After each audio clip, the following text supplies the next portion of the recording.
Bueno, gracias a todos por venir. Lindo ver a tantos amigos y colegas. También como Eugenio me formé en la ENARC, algunos de mis profesores acá presentes. Y de la misma manera, hace aproximadamente 4 años comencé a interiorizarme en este mundo de sonido interactivo y sonido para videojuegos.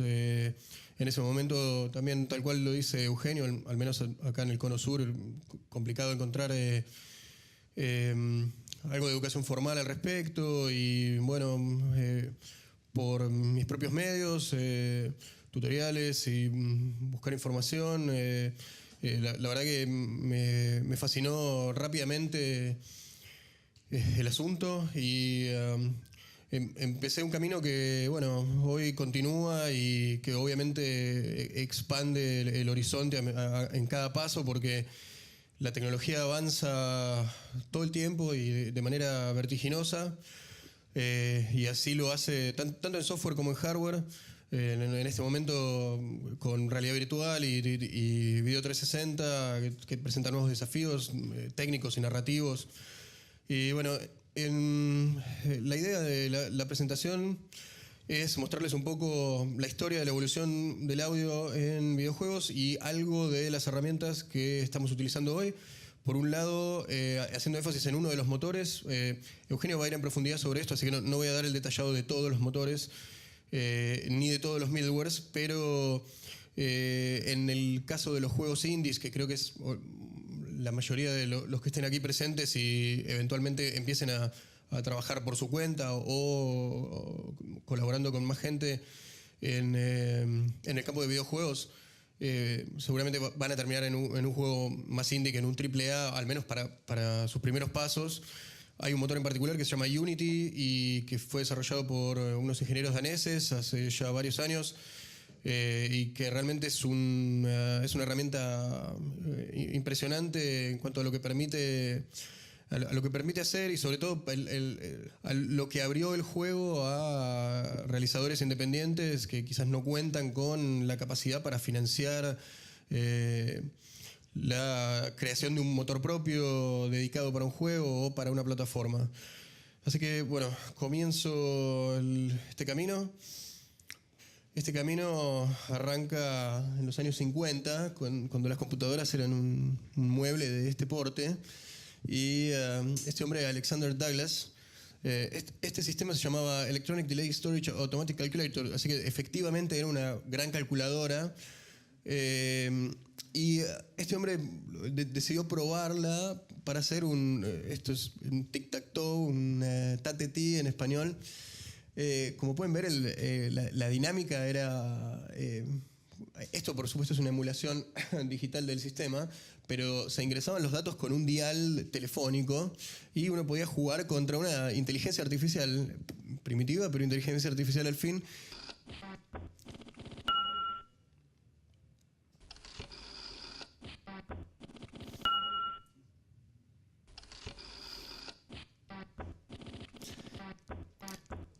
De hecho, en aquel momento el único display que había era ese circular que están viendo, que era un tubo de rayos catódicos.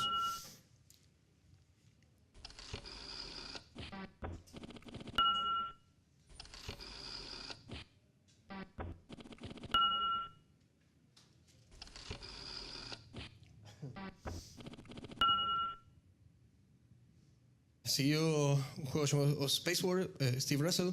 Estos son todavía conceptos muy abstractos y en general demos para demostrar la capacidad de ciertas máquinas. No tiene sonido, por supuesto.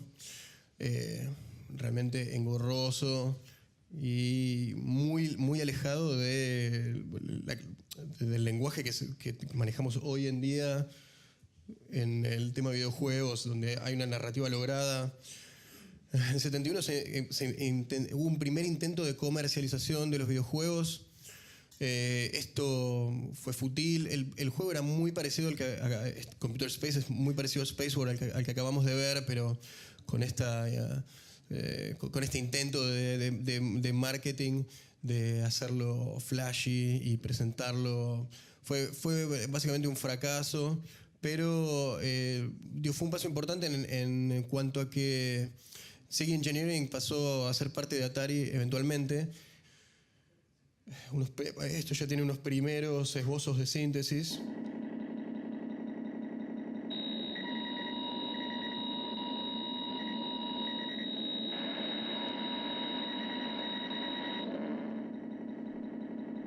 Y bueno, por otro lado tiene, digamos, es el primer arcade, ¿no? O sea, no fue un éxito comercial, no era un gran juego, pero fue el primero. Eso vale algo, supongo. Y bueno, como les decía, sobre todo los ingenieros que lo produjeron pasaron a ser parte del equipo de Atari. Entre los proyectos que desarrolló Atari, ustedes ya lo conocen, por supuesto, Pong. Bueno, Pong fue un fenómeno y fue extensamente copiado. Eventualmente llevó a un crash de la industria en el 77 porque no había... Básicamente parecía que era una industria que se había quedado sin ideas. Lo importante en nuestro campo, al menos porque hoy nos vamos a concentrar en la parte de sonido de los juegos, lo importante de Space Invaders es que es el primer juego que tuvo un soundtrack continuo. Es decir, que todo el tiempo había una música que ustedes seguramente recuerden. Entonces, Space Invaders marcó, y sobre todo las empresas japonesas, bueno, Atari es una empresa americana, pero con una parte importante de su producción en Japón, marcaron un poco un antes y un después en cuanto a que comenzaron a tener otra óptica y sobre todo otro perfil narrativo. Empezaron a intentar buscar historias, a intentar buscar sonoridades particulares. Esto ya es la vuelta del mercado después de la crisis que se generó con Pong. Y entonces empezó a haber un mercado y empezó a haber variantes, y empezó a haber actores que querían mostrar una firma. Y eso es importante porque es... característico sonido de Space Invaders. Empezó a haber una intención de buscar una firma sonora. Más adelante esto volvió a estar en crisis con las consolas. Bien, este es el verdadero salto en cuanto a sonido. Este chip, de MOS, el 6581, como pueden ver, acá tenemos ya posibilidades mucho más grandes para controlar el sonido. Osciladores independientes, programables, un gran rango de dinámica y un gran rango de tímbrico. Diferentes formas de onda. Hasta este momento no existía la posibilidad de cargar diferentes formas de onda en nuestros generadores de síntesis. Eso cambia todo porque cambia la composición armónica que podemos generar y sobre todo los filtros. Y al ser combinables podemos generar gestos a partir de síntesis, lo cual es muchísimo en comparación con donde estábamos, ¿no? Podemos ver que existía también a partir de este chip la posibilidad de cambiar las envolventes, no solo frecuencia, no solo filtros, no solo combinables, sino además combinar, o sea, no solo la dinámica por señal, sino además combinables. Tenía además conversores. Esto es el primer esbozo de placa de audio que tuvimos y que realmente revolucionó la industria en ese sentido. Traje acá un ejemplo de cómo sonaba esto y me pareció interesante el video. Este no es un video de la época, es un video actual, pero es alguien que trabajó con el emulador, pero me pareció interesante en el sentido de que podemos ver la acción de los canales.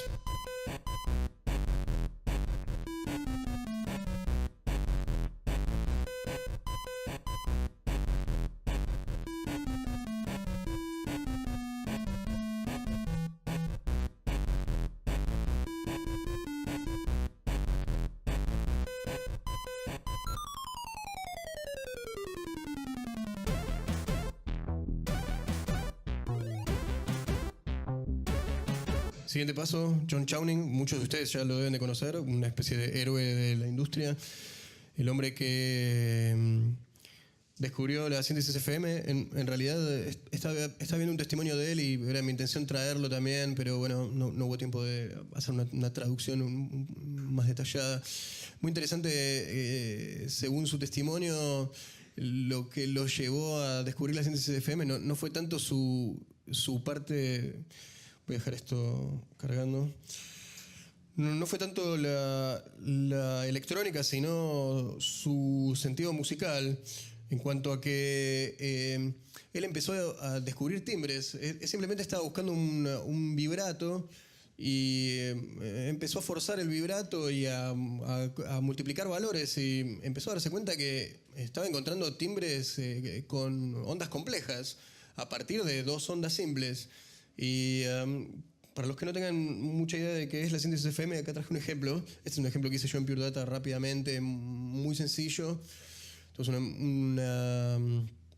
una onda a ser modulada y una onda que lo modula. Y cambiando este parámetro de profundidad es que Chowning llegó a este parámetro de profundidad. Llegó a descubrir que, bueno, puedo generar ondas complejas. Acá lo pueden ver en el osciloscopio cómo la onda empieza a morfar en una onda compleja.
Bueno, un ejemplo muy simple, pero se dan una idea de cómo funciona.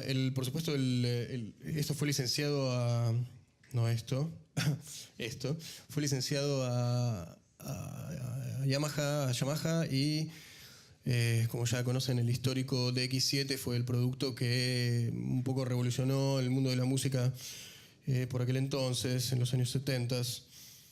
Bien, ahora sí, las placas formalmente como las conocemos hoy en día, se iniciaron con Adlib. Había otro modelo más de Roland que ahora no recuerdo, pero eventualmente Sound Blaster en el 89 fue la que dio el batacazo, por más que en calidad no era superior a las competidoras, pero Radio Shack supo venderla, el mercado estuvo de su lado y realmente cambiaron la industria. Hubo, por supuesto, otros hitos en la evolución del sonido, el sonido en computadoras, podríamos decir. Por supuesto, el protocolo MIDI por parte de Roland y los múltiples canales en PCM de Sega CD. Falta agregar acá, por supuesto, en 2001 el DVD. Y la Sony PlayStation, por supuesto. Me pareció interesante para cerrar este capítulo histórico. George Sanger es compositor, sigue trabajando en videojuegos todavía, pero sobre todo los que hayan jugado o conozcan Manic Mansion. Bueno, generador muy interesante, un hombre muy interesante a la hora de generar emociones con sonidos. Me pareció muy interesante sobre esta cita. Siempre sentí que estaba escribiendo música para un grupo de músicos con un solo brazo, que solo podían tocar una nota a la vez, así que ¿por qué no enfocarse en las ventajas en las ventajas que tengo sobre los instrumentos reales, sobre una orquestación real. Podían tocar muy rápido, muy alto y muy bajo. Podía poner a uno de ellos a arpegiar como un loco y después enrocarlos. Intenté poner lo más que pude en mi música. No tenía ni idea del concepto de belleza del minimalismo. Quería atestar todo con comunicación e inteligencia en cada pequeña instancia de música. Me parece interesante el concepto en cuanto a que por dos lados. Por un lado es el entusiasmo que genera cuando uno descubre que en la desventaja puede residir una ventaja y puede generar cosas nuevas que no estaban pensadas. Y por otro lado, como un poco una advertencia también, en el sentido de que la tecnología nos lleva a veces a creer que